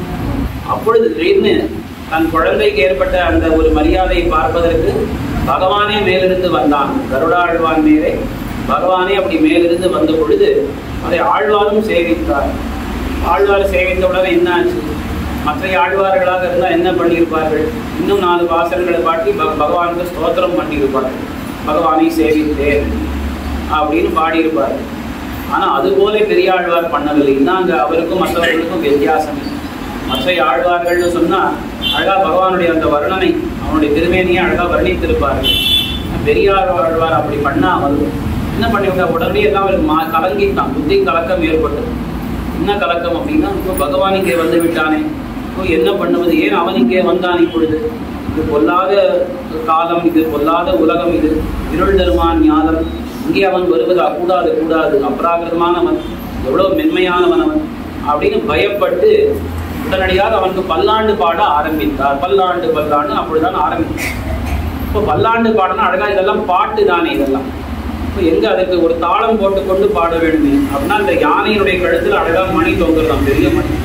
அதை அப்படியே எடுத்தார். அதனால்தான் இப்போ நாம் எங்க பார்த்தாலும் பெரும்பாலும் நாம் பெரியாழ்வாரை சேவித்தால் கையில மணிகளோடு எழுந்தருளி இருப்பார்னு நாம் பார்த்தோம். இப்போ வீணையோடு இருந்தால் திருப்பான் ஆழ்வார், கையில ஒரு பெரிய கத்தியோடு இருந்தால் திருமங்கை ஆழ்வார் அப்படிங்கிறது போல பெரியாழ்வாருக்கு என்ன அடையாளம் அப்படின்னு பார்த்தால் கையில 2 மணிகள் இருக்கும். அந்த யானை கழுத்திலே தொங்கின அந்த மணிகளை எடுத்துக்கொண்டு தாளம் போட்டுக்கொண்டே பல்லாண்டு பல்லாண்டுன்னு பாடத் தொடங்கினார். பல்லாண்டுன்ற திவ்ய பிரபந்தம் அவதரித்த கிரமம். அந்த இடத்துல பாருங்கள், எம்பெருமானை சேவித்தால் மற்றைய ஆழ்வார்களைப் போலே அவனை புகழத் தொடங்குவது, இல்லை என்னை ஏற்றுக்கொள், என்னை உடனடியாக சேர்த்துக்கொள், என்னை இப்படி பிரார்த்திப்பது என்று இதுபோலே பண்ணாமல் அவனுக்கு என்ன தீங்கு வந்து விடுமோன்னு பயப்படத் தொடங்கினார் என்பதனாலே இது பரிவினால் வந்த ஒரு பயம். பொங்கும் பரிவு அழகா பெரியவர்கள் காட்டியிருக்காரு. இது பரிவு அப்படின்னு சொல்லுகிறீர்கள், இதெல்லாம் அஜ்ஞானம் தானே இதுன்னு கேள்வி வரும். மற்ற ஆழ்வார்கள் பாடியிருந்தான் சரி, பகவானை கண்டால் உடனடியாக அவனுடைய மேன்மையை பாடத் தொடங்கணும், அவனுடைய குணங்களை பாடுவது, இது ஞானம். ஆனால் சர்வரட்சகனான பகவானுக்கு ஏதோ தீங்கு வந்து விடும் அப்படின்னு அவனை அனுபவ ஜீவாத்மா போலே அவனை நினைத்து விட்டால் பெரியாழ்வாருக்கு அஜ்ஞானம் தானே, அவருக்கு முழு ஞானமே வரவில்லை அப்படின்னு அங்க சொன்னார். கிடையாது, இது அஜ்ஞானம் தான். ஆனா இந்த அஜ்ஞானம் நமக்கு வேண்டிய அஜ்ஞானம். சுவாமி, இது ஞானம் தானே நாம் சம்பாதித்துக் கொள்ளணும். நிறையா காலக்ஷேபங்கள் உபன்யாசங்கள் கேட்டு ஞானம் தானே நமக்கு வர வேணும், சத்தியம் ஞானம் வர வேணும். ஆனா பரிவினால் வரக்கூடிய அஜ்ஞானமும் நமக்கு வேண்டியது அப்படின்னா ஞான விபாக காரியமான அஜ்ஞானமும் வேண்டியது அப்படின்னு அழகா காட்டியிருக்காரு. அதுக்கு உதாரணம் என்ன தெரியுமா? இப்போ பழம் போலதான் பொதுவாக பழங்கள் இருக்கு இல்லையா? பழம்னா அது ரொம்ப, இப்போ அது ஒரு 100 ரூபாய் இருக்கு ஒரு பழம்னு சொன்னா, அதையே காஞ்சி இருக்குன்னு சொன்னா என்ன நம்ம பார்க்கணும். காஞ்ச பழம், அப்போ திராட்சைன்னு இருக்கு, காஞ்ச திராட்சைன்னு சொன்னா அதோடைய விலை இன்னும் கொஞ்சம் அதிகம் தான். இப்போ ஞான விபாக காரியம் அப்படின்னு அழகா சொல்றாரு. ஞானத்தாலே பண்ணுவது உயர்ந்தது. ஞானத்தினுடைய ஒரு முதிர்ச்சி, ஞான விபாகத்தினாலே வரக்கூடிய அஜ்ஞானம்னு சொன்னா அதுவும் நமக்கு கொள்ளத்தக்கதுதான. ஞான விபாகத்தினாலே எது வந்தாலும் ஞான விபாக காரியம் அடிக்கழஞ்சு பெறும் அப்படின்னு காட்டியிருக்காரு. இப்போ இது போல இங்க பெரியாழ்வாருக்கு வந்த அஜ்ஞானம் என்பது நமக்கு இருப்பது போல கர்மத்தினால் வந்த அஜ்ஞானம் கிடையாது. அஜ்ஞானம் என்ன? பாபத்தினால் தான் அஜ்ஞானம். எவ்வளவு பாபம் பண்ணியிருக்குமோ அது அந்த அளவுக்கு நம்முடைய ஞானம் சுருங்கி இருக்கு. இப்போ கர்மத்தினால் வரக்கூடிய அஜ்ஞானம் விட வேண்டியது, தொலைக்க வேண்டியது. ஆனால் இங்கே ஞான விபாகம்னா பிரேமை. அந்த பிரேமையினாலே வரக்கூடிய, பிரேமத்தினாலே வரக்கூடிய அஜ்ஞானம் என்பது கொள்ள வேண்டியது அப்படின்னு சொல்றாங்க. ஏன்னா தம் மெய் மறந்தா இருப்பார்கள். நான் ஜீவாத்மா, பகவானாலே காப்பாற்றப்படுபவர், அவன் பரமாத்மா, எல்லோரையும் ரட்சிப்பவன் அப்படின்ற இந்த ஞானமே அவருக்கு போயிட்டு எல்லாம் மாறி அவருக்கு பகவான் மேலே இருக்கிற பரிவு விஞ்சினபடியால் இப்பேற்பட்ட அஜ்ஞானமும் கூட கொள்ளத்தக்கது இன்னும் அழகா பெரியவர்கள் காட்டியிருக்கார்கள். ஆனால் அந்த பெரியாழ்வாருடைய நிலை அதுதான். அவருக்கு அந்த பெருமை அப்படின்னு சொன்னால் இந்த ஞான விபாகத்தினாலே ஏற்பட்ட, ஞான விபாகம்னா பிரேம தசை, இந்த பிரேமத்தினாலே ஏற்பட்டதான அந்த அஜ்ஞானம் விஞ்சி பகவானுக்கு மங்களாசாசனம் பண்ண தொடங்கினார் அப்படின்றதான் அவருக்கு பெருமை என்று காட்டப்படும். அந்த மங்களாசாசனம் அப்படிங்கிறது ரொம்ப ரொம்ப முக்கியமான ஒரு குணம். ஆண்டாலும் அதை நமக்கு எடுத்து காட்டுறான். நம்முடைய திருத்தகப்பனாருடைய முக்கியமான ஒரு குணம், ஒரு பண்பே என்னன்னா மங்களாசாசனம் பண்ணும், பல்லாண்டு பாடிக்கணும். அதை ஆண்டாள் தனக்கும் அது உண்டு என்பதை காட்டும் வண்ணமாக அன்னை உலகம் அடந்தாய் அடி போற்றி, சென்னங்கு தென்னிலங்கை கைற்றாய் திரள் போற்றி, போற்றி போற்றி என்று அந்த மங்களாசாசனத்தை தான் எடுத்து காட்டியிருக்காருன்னு நாம் பார்க்கிறோம். அப்போ பகவானுக்கு மங்களம் பாடுவது என்பது ரொம்ப முக்கியமான ஒரு குணம். அடியவர்களுக்கு மிக மிக முக்கியமான ஒரு குணம் அப்படின்றதால அந்த பாடி நமக்கு காட்டுகிறாள் ஆண்டாள். செய்யாதன செய்யோ மேலையார் செய்வனைகள் வேண்டுமென கேட்டியது அப்படின்னு பெரியோர்கள் பண்ணதை நாம் பண்ண வேண்டும், அவர்கள் பண்ணாததை நாம் பண்ணக்கூடாதுன்னு சொன்னாள் இல்லையா? அப்போ இவருடைய பெரியவர்கள் யார்? ஆழ்வார்கள், முக்கியமாக பெரிய ஆழ்வார். அவர் நமக்கு முக்கியமாக சிக்ஷித்து காட்டியது என்ன? பகவானுக்கு பல்லாண்டு பாடு. இதுதான் மறுபடியும் நமக்கு எப்பொழுதும் ஆழ்வார் காட்டுவது இதுதான். நம்முடைய சம்பிரதாயத்திலே ஒரு அடியவன் வைஷ்ணவன் பண்ண வேண்டிய காரியம் என்ன அப்படின்னா, பகவான் முன்பே போனால் கோவில்களிலே பெருமாளிடத்தில் போய் சேவித்தோமானால் என்ன பண்ண வேண்டும் அப்படின்னா பகவானுக்கு பல்லாண்டு பாட வேண்டும் அப்படிங்கிறது முக்கியம். அதனால்தான் பெரியோர்கள் எல்லாம் நான் கூப்பிடும் போது என்ன சொல்றோம், எங்கள் ஊருக்கு வர வேண்டும், எங்கள் ஊரில் பெருமாளை மங்களாசாசனம் பண்ண வேண்டும். இல்லை நம்முடைய வீட்டுக்கு கூப்பிட்டாலும் நம்ம என்ன சொல்றோம், அப்படியே குடிசைக்கு வந்து அங்கே பெருமாள் மங்களாசாசனம் பண்ண வேண்டும், நம்முடைய திருவாராதனம் பெருமாளை நீங்கள் பார்த்து மங்களாசாசனம் பண்ண வேண்டும் அப்படின்னு பிரார்த்திப்பது.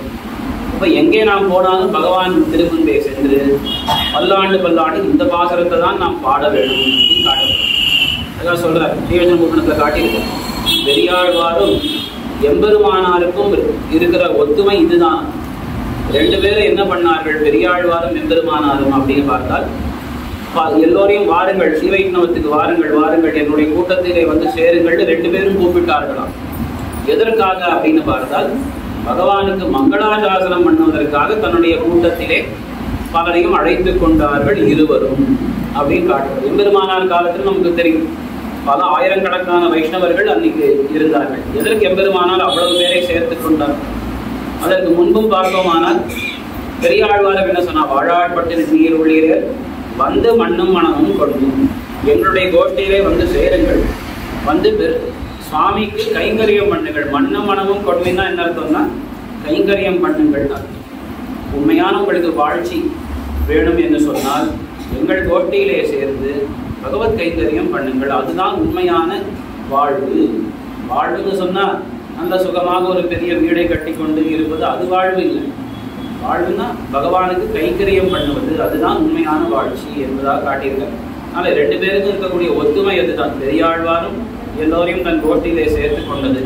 எம்பெருமானார் பல சிஷ்யர்களை, ஆயிரக்கணக்கான சிஷ்யர்களை சம்பாதித்துக் கொண்டது எல்லாமே பகவானுக்கு மங்களாசாசனம் பண்ணுவதற்காக என்று காட்டப்பட்டது. அப்பேற்பட்ட முக்கியமான வைஷ்ணவத்தன்மையான அந்த மங்களாசாசனம் என்பதை பெரியாழ்வார் எடுத்து காட்டினார். அதை நமக்கு ஆண்டாளும் எடுத்து காட்டியிருக்காள் அந்த பாசுரத்தின் மூலமாக. இப்போ இது போல இந்த ஆண்டாள் எதுக்கு ஆரம்பிச்சுன்னா, அஞ்சு குடி அப்படின்னு சொல்றது இதுதான் முக்கியமானது.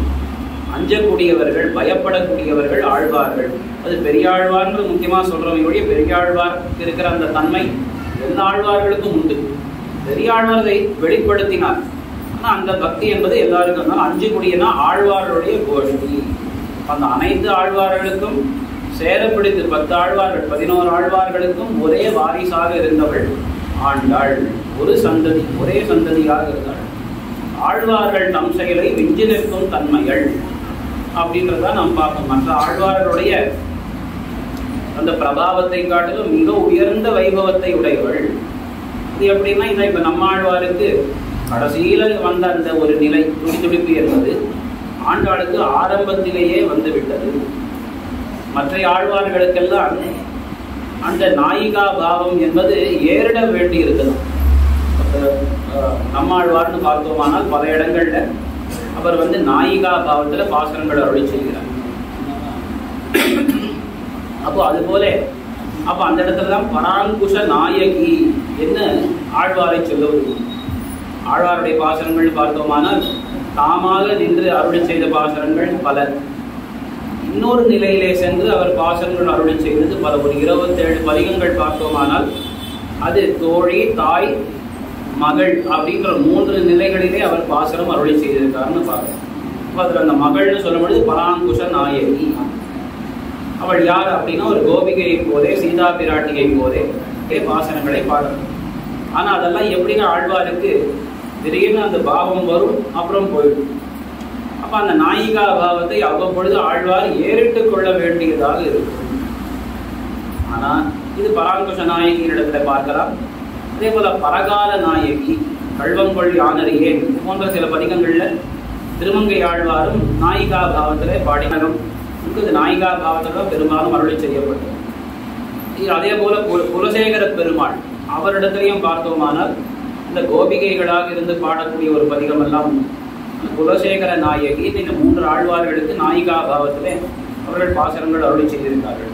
ஆனா ஆண்டாளுக்கு இது தேவையே இல்லை. நாயிகையாகவே இருந்தபடியால், பகவானுடைய அந்த பூமி பிராட்டியாக, அவள் முக்கியமான பிராட்டியாக இருந்தபடியால் அவளுக்கு அந்த பகவானிடத்தில் இருக்கக்கூடிய அந்த பக்தி, காதல் என்பது இயற்கையாக அமைந்தது.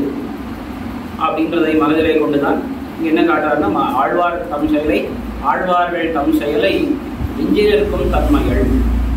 பிஞ்சாய் பழுத்தாளை ஆண்டாளை. 5 வயதிலேயே 5 பிராயம் இருந்தும் பொழுது அவள் இங்கே இந்த ஸ்ரீவில்லிபுத்தூரிலே திருப்பாவையை பாடினாள் அப்படின்னு சொல்லப்படுது. எவ்வளவு ஆச்சரியமான நிலை. அந்த 5 வயசு குழந்தையானது இது என்ன பேசும், ஏதோ விளையாட்டை பத்தி பேசலாம், பேச வந்ததுன்னு சொன்னாங்க. ஆனால் ஆண்டாள் அது போல சாதாரண விஷயங்களை பற்றி பேசாமல் உயர்ந்த அந்த வேதங்களுடைய கருத்தை நம்முடைய பாசுரங்களிலே வெளியிட்டருளினாள் அப்படின்றதாக நாம் பார்த்தோம். அப்பேற்பட்ட நாய் பழுத்தாளை ஆண்டாளை பக்தியுடன் நாடும் பழுத்தாய் மனமே மகிழ்ந்து. அதுக்கு முன்னாடி அதான் தெரிவிக்கப்பட்டது.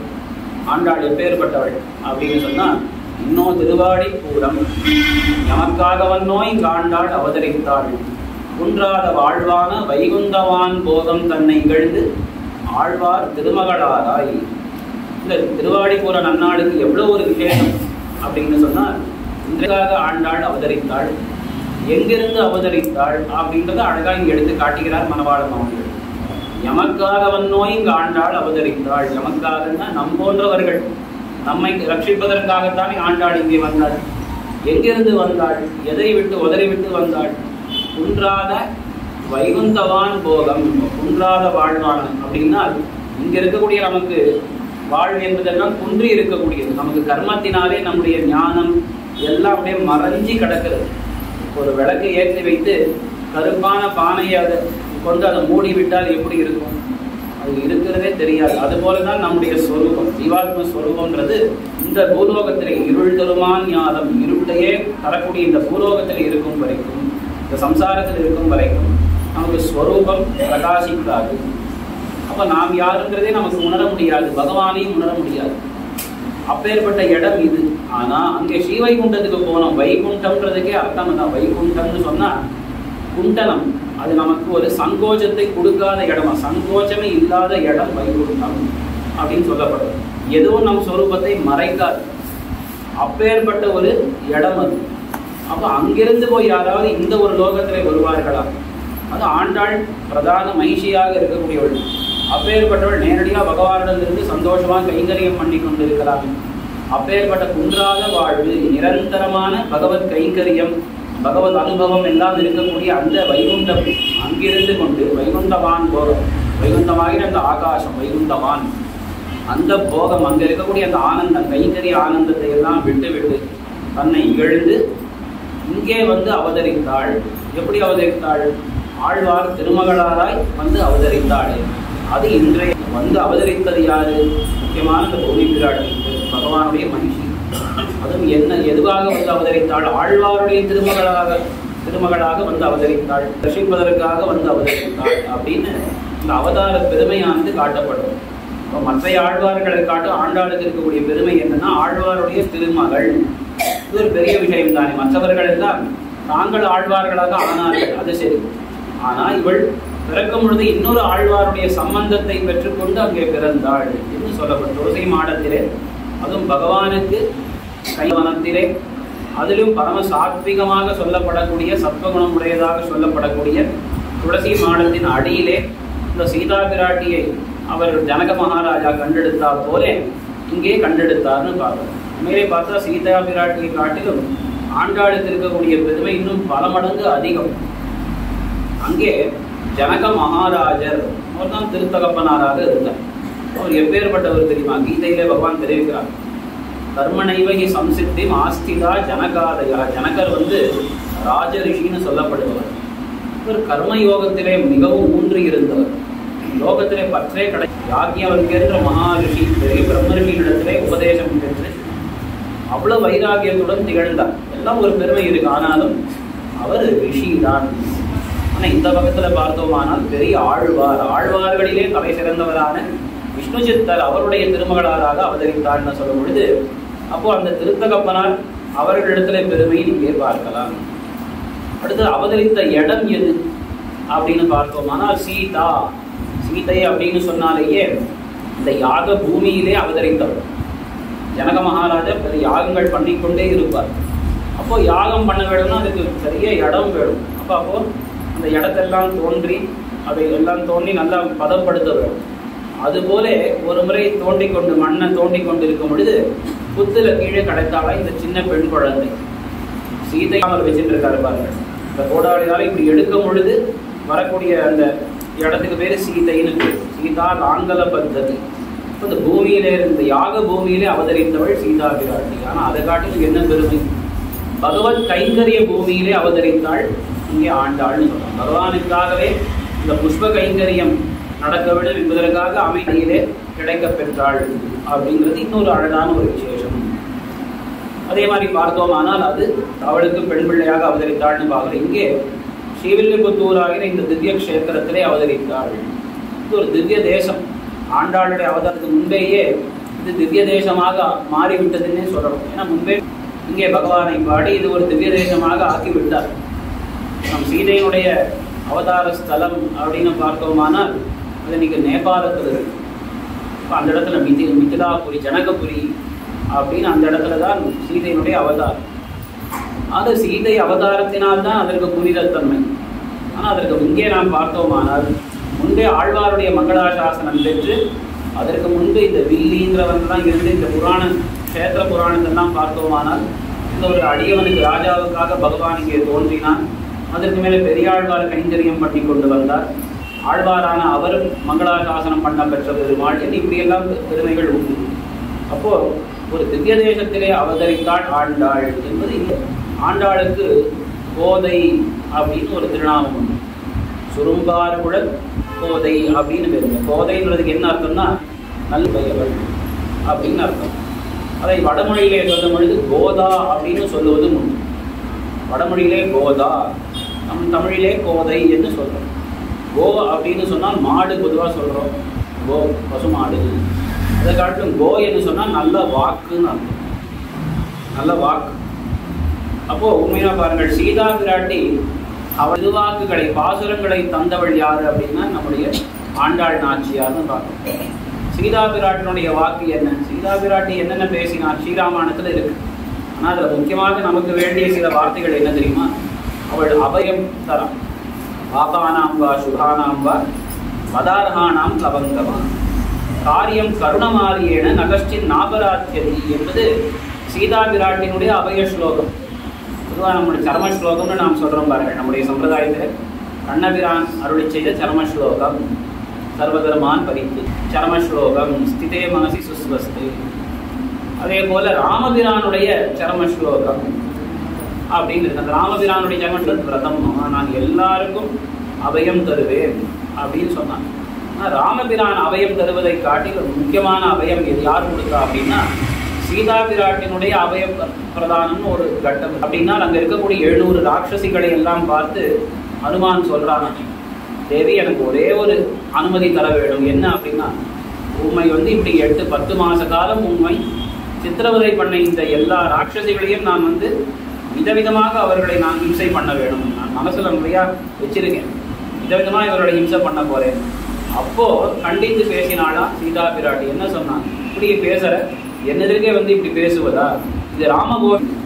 என்ன சொன்னார்னா பாபம் பண்ணினவர்களாகட்டும் இல்ல பாபானாம்பா சுகானாம்பா புண்ணியம் பண்ணினவர்களாகட்டும் இல்ல அவர்கள் வதத்துக்கு உரியவர்கள், அவ்வளவு பெரிய பாபம் பண்ணி இவர்கள் கண்டிப்பாக வதம் பண்ண வேண்டியவர்கள் என்று வதார்கானம் அப்பேற்பட்டவர்களாக இருந்தாலும் கூட அவர்களிடத்திலே கருணையைத்தான் காட்ட வேண்டும். ஏன் அப்படின்னா தானே காரணமும் சொல்றாங்க. நகஷ்டின் நாபராத்தியதி. இது ஆச்சரியமாக தான் அது வெளிப்படுறது. என்ன சொன்னா அவள் அப்படின்னா தப்பு பண்ணாதவர்கள் யார்? நகஷ்டின் நாபராதி. தப்பு பண்ணாதவர் இன்னும் யாருமே கிடையாது. ஆச்சரியமா பெரியவர்கள் ஆச்சாரியர்கள் நம் பிள்ளை பெரியவாச்சான் பிள்ளை அழகா எடுத்து காட்டுறாரு. தப்பு பண்ணாதவர் யார்? ராமபிரான் தப்பு பண்ணலையா? நானும் தான் தப்பு பண்ணேன் அப்படின்னு எல்லாம் சொல்லிக்கொண்டே போறாரு. அதனால தப்பு பண்ணாதவர்கள் என்ன யாரும் கிடையாது என்கிறபடியால் நாம் யாரையும் தண்டிக்க கூடாது. தண்டனை என்பதை இவை பேச்சுக்கு இடமே இல்லை. எல்லா இடத்துலையும் கருணை தான் காட்ட வேண்டும். அப்போ இது போல ஒரு சில பிராட்டியினுடைய ஸ்ரீசூக்திகள் இருக்கு பாருங்கள். அதெல்லாம் நமக்கு ரொம்ப தஞ்சமான ஸ்ரீசூக்திகள். இப்போ சீதா பிராட்டி நமக்கு உயர்ந்த வார்த்தைகளை தான் நமக்கு தந்திருக்காங்க.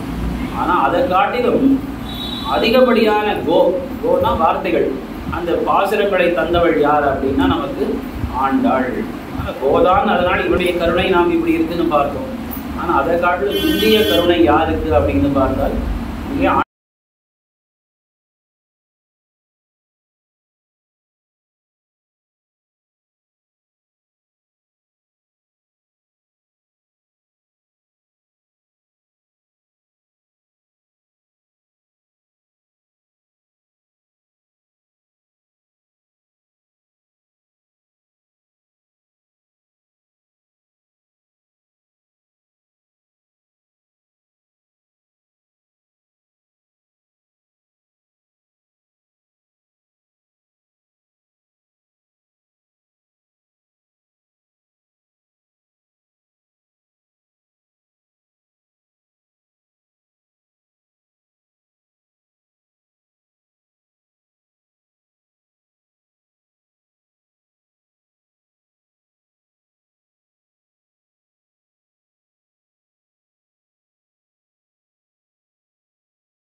ஏன்னா அவருக்கு நான் கைங்கரியம் பண்ணும்படி நீ பண்ணு அப்படின்னு சொல்லி மேலே மேலே பாசுரங்களை எடுத்து சொல்லுகிறாள். அப்போ ஒரு இடத்துல சொல்றா, வானடை வாழ்மா வானவருக்கு மறைவர் வேள்வில் வகுத்த வகை தானடை தெரிவதோர் நரிமுகந்து கடப்பதும் மோப்பதும் செய்வதோப்ப சொல்ற அழகாக ஒரு பெரிய வேள்வியை நடத்துகிறார்கள்.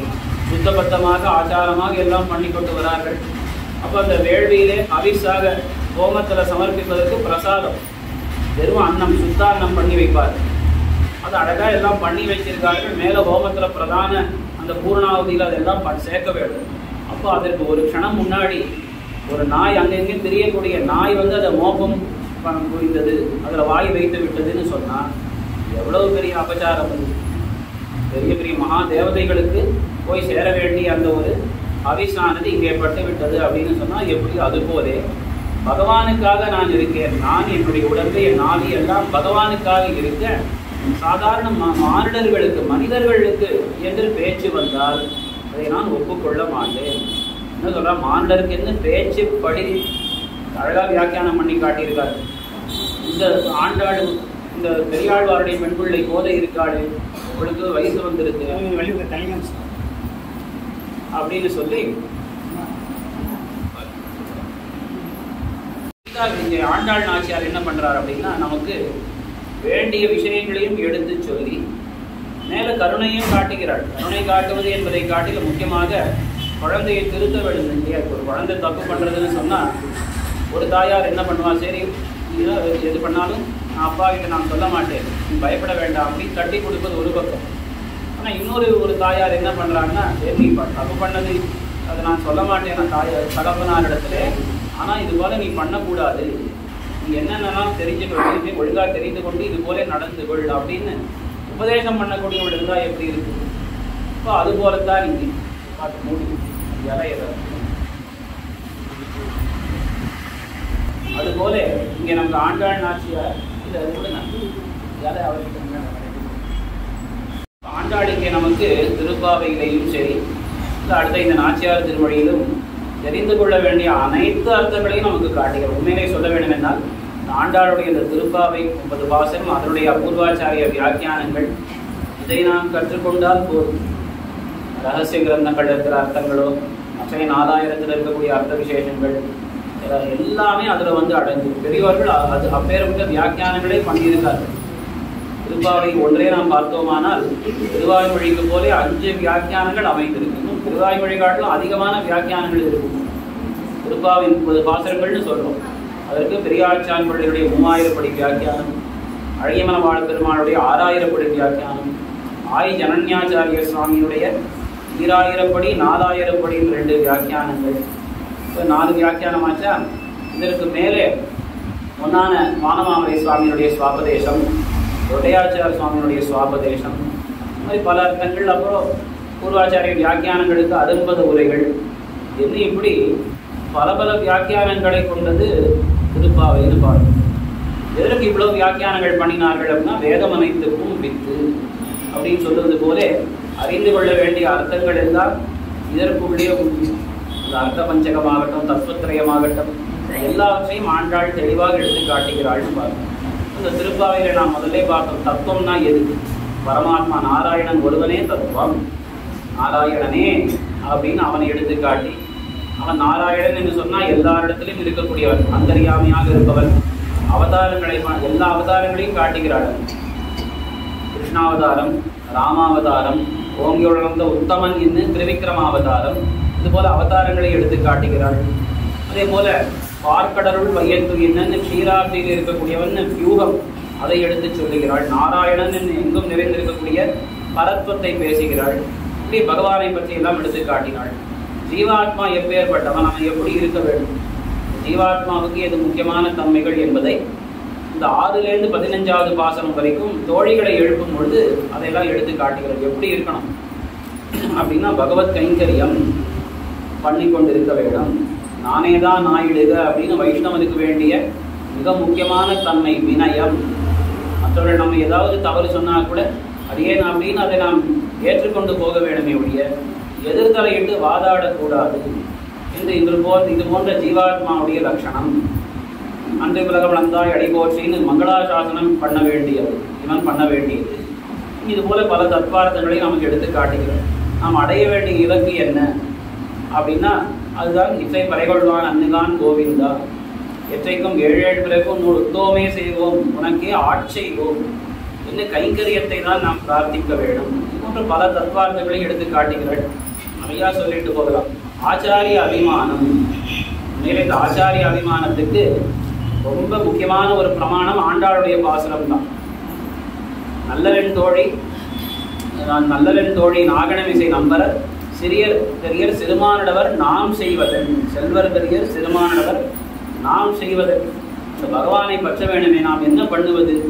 அந்த நம்பெருமாள் எப்பேற்பட்டவர் தெரியுமா அப்படின்னா நல்லவன் தோழி நாகணமிசை நம்பரர், செல்வர் பெரியர், மிக அறப்பெரியவர், மகா செல்வம் படைத்தவன், நாகணமிசை நம்ம நெருங்க கூட முடியாது, ஆதிசேஷன்ல இருக்கக்கூடியவர், அப்பேற்பட்டவர் அந்த நம்பெருமாள். இப்போ நாம் எப்படி அவனை அடைவது அப்படின்னு கேட்டுக்கொண்டு என்ன சொல்றாரு அப்படின்னா நாம் எதுவுமே பண்ண முடியாது. என்ன பண்ணலாம் அப்படின்னா விட்டு சித்தர் அவர் வல்ல பரிசு வருவிப்பரேல் அது காண்டுமே அப்படின்னு சொல்லி முடிக்கிறார். நாம் எதுவும் அவனை நெருங்க முடியாது. ஆனால் அவருக்கு அந்த நம்பெருமாளுக்கு மிகவும் அணித்தாக இருக்கக்கூடியவர் நம்முடைய திருத்தகப்பனார். இப்போ விட்டு சித்தர் அந்த பெரியாழ்வாருக்கு தெரியும் வல்ல பரிசு வருவிப்பரேல்னா நல்ல வழிகள் மூலமாக, சரியான வழிகள் மூலமாக அவர் அழைத்தாராகில் உடனடியாக வந்து விடுவான். என்ன காரணம் அப்படின்னா அவளுக்கு பெரியாழ்வார் திருவழிலாம் அவளுக்கு தெரியும். அவர் வந்து இப்போ நீராட வயணும் நீராடவான்னு கூப்பிட்டு ஒரு நீராட்டு பாசனங்களை பாடினா உடனடியாக ஓடி வருவானா. பூச்சி ஓடுகிறேன் வான்னு சொன்னால் பூச்சியுடல் பாடினா வந்து விடுவானா. காப்பிட வேணும்னு சொன்னால் உடனடியே வந்து விடுவானா. இப்படி அவர் எந்த ஒரு வழியை வைத்து ஏதோ ஒரு நல்ல ஒரு சாதுரியமாக ஒரு வழியிலே அவர் அழைத்தாராகில் அந்த பகவான் ஓடி வந்து விடுவார். அப்போ அவர் மனசு வைத்தால்தான் நாம் அந்த நம்பெருமாளை சேவிக்க முடியுமே ஒழிய தனித்து நம்மால் எதுவும் பண்ண முடியாது. அப்படின்றதால இதுதான் ஆச்சாரியாபிமானத்துக்கு மிக முக்கியமான பிரமாணம். பெரியோரோட தான் எடுத்து காட்டுறது. நல்லவன் தோழி என்கிற பாசரத்தினாலே ஆண்டாள் நமக்கு காட்டக்கூடிய தெரியுமா, நாம் தனித்து பிரபத்தி பண்ணுவது கூட முடியாது. ஒரு பிரபத்தி பண்ணியிருக்கிற ஒரு ஆச்சாரியனை பற்றி இருப்பது என்பதுதான் சால பொருத்தமான ஒரு வழி என்பதை எடுத்து காட்டுகிறார். பல விஷயங்களை ஆண்டாள் எடுத்து சொல்கிறாள். ஆண்டாள் காட்டின ரொம்ப அழகான ஒரு விஷயம் என்ன அப்படின்னா கேசவனை பாடவும் கேட்டே கிடந்தியோ. இது போல இடத்து இந்த பாடுவது பகவானை பாடுவது எதையும் எதிர்பாராமல் பகவானுடைய நாமங்களை பாடிக்கொண்டு இருந்தோம் என்று சொன்னால் அதுவே நம்மை இந்த உஜ்ஜீவனத்தை தரும் என்பதாக ஆண்டாள் எடுத்து காட்டியிருக்காள். இதெல்லாம் பூமி பிராட்டியினுடைய அம்சம். இப்போ முதல்ல அந்த ஆதியிலே சிருஷ்டிக்கு முன்பு வராக பெருமாளிடத்துல பூமி பிராட்டி பிரார்த்தித்த பொழுது அவர் சொன்ன விஷயம் இதுதான். என்ன காட்டினார்?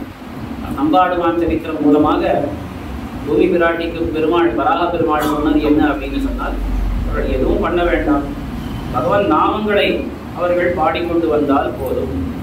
இது ஒரு இடத்துல சொல்றார். இன்னொரு இடத்துல என் திருவடியை பற்றினால் போதும் அப்படி இந்த 2 விஷயத்தை சொன்னார் பாருங்கள்.